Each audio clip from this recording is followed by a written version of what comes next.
told. Yeah. Yeah. Did you find that Netflix was a little bit wanting to have some, like, did Netflix say, hey, we're going to go ahead and let you have full creative control, or how much was that a push to get that to happen versus like maybe some influencer, like, did they want it to adapt in a different way? What did that conversation look like? Netflix is really a fantastic partner, from the development, actually even to marketing. Like, we have to give a huge shout out to like the really passionate people behind the marketing team who also like helped us with the rollout. But the execs over at Netflix were nothing but supportive, and they knew, and they said, no, set it in Manila, keep it true to where the graphic novel comes from. They were fresh eyes in terms of figuring out the accessibility to audiences outside of the Philippines. So with the notes they had were, well, there was one note that's like, can we make it a little bit less gory? And the other one was after Castlevania. What the heck? Honestly, the first one was almost like not getting nauseous. Yeah, exactly. But I mean, there were some scenes where it was just we didn't even reduce it by much, and they were fine. And it was also one frame. It was also, can you explain this a little bit more? One of our things that we wanted to go in is like, and having watched other animes and things from other cultures, some of like from Japan or Korea, they don't explain everything. Like, you don't want to have a whole info dump to explain every little thing. You just want to give it context. And then if people wanted to know more, they could research it afterwards. So we were also very conscious about not just making everything an info dump, but just enough so you knew what the position is within the story. And then we just walk away. We're like, okay, if you want to find out more, it's cool. But otherwise, here it is.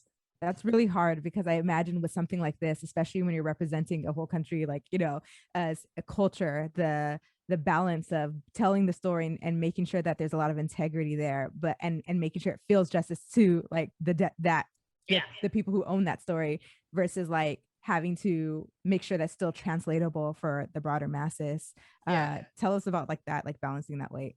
Sorry, I keep asking the question, so like Catherine and Courtney take over after. Yeah, no, and Mihk and Zig, you can also jump in. I'll just add that for me, because I worked in the US and but I grew up in the Philippines, I kind of knew what that balance was, where you just needed those certain points of accessibility or how people could understand if they didn't grow up in the culture. And it was just Netflix pointing out certain aspects, which some we did, and some we felt like, okay, you can still get that out of context, even if you weren't Filipino, or, because also there are Filipinos who weren't aware of that as well. What's an example of that?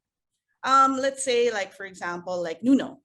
So the character of Nuno, and that comes from, if you look deeper, that comes from a mythological character that's called Nuno sa Punso. Punso means mound of earth. Nuno is a shortened version of Ninuno, which means ancestor. So literally the literal translation is kind of your ancestor or an older person that hides in the mound of earth, that you have to ask permission or, accord the respect if you're passing through. And that person, that figure, depending on how much respect you show, may or may not, look kindly on you in that respect. So Nuno, in terms of what he is, and for like and this is a little spoilery for those who haven't seen, but in terms of what he is in this detective story, he's a little bit of a snitch. So we put that in that context. But then if you want to look deeper, that's where Nuno comes from Nuno sa Punso. So you didn't need to know all of it, but it's there. It's also really interesting that you say Nuno is like the ancestor, because in a way, Nuno was also the one who had all the stories and the informations. Right. And as with an ancestor, that's who you would go to for all of your histories and your stories. So it even deepens and broadens his connection to the story. Totally. And that's really how, but Budget will sometimes say it's like it's an afterthought for some of them, but there is that instinct that he has for sort of tying in what the mythological creature is to like what it should be in a noir story, in a detective story. So even though sometimes he feels like it's unconscious, but I know it's like he knows enough where he knows that it feels right, because he does a lot of research as well in terms of the background for the mythological creatures. I had a question in terms of something you said earlier, how you started with volume 3. And it's similar. It seems to me that the season 1 kind of follows along that trajectory of like, we're dropped into the detective story of Trece and what's happening. And then it's revealed later that you know, with her origin story. So was that season 1 bits and pieces of all 3 volumes, or is it predominantly volume 1 with just that arc? It's bits and pieces of like 1 to 3, I would say. We do take from, there's something for the MRT, you know, the train that kind of goes through the whole thing. That's from 13 Stations, which actually doesn't come out till book 7. So, Wow. but it was out in another anthology compilation called Manila Noir.